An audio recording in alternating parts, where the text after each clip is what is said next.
असं निश्चय पाहिजे. जीव जायपर्यंत निग्रह सोडा म्हणून माणसाने निग्रह केलेला. बुद्धीची निष्ठा माझ्या ठिकाणी. आपली निष्ठा जर परमेश्वरापाशी असली तर आपण कालं तरी तिला इकडे काढून जीव का जाईल. पण आपण काय करतो, आपली निग्रह नसतो. घडीत असेच तर या करताना बाबा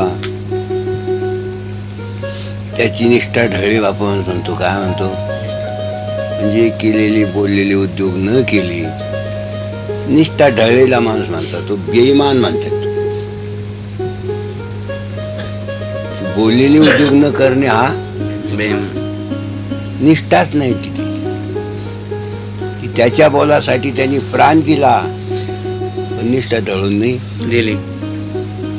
असं निश्चयाचं ज्याच्यापाशी बळ येतं तुका म्हणे त्याची फळ त्यालाच फळ येणार. बाकी हे आग्रह निग्रह इकडे तिकडे घेणारे लोक हे टेम्परवारी असतात. ही काही परमानंद जी परमानंद असतात तो कायमचा तिची नोकरी कायम झाली. आणि टेम्परवारी घडीवर आहे तर घडीवर असे घडीवर ही विचार घ्यायचे घडीवर सोडायचे. हे लोक टेम्परवारी आहे. एकदा कोणता निश्चय केला म्हणजे प्राण जाऊ द्यावा पण निश्चय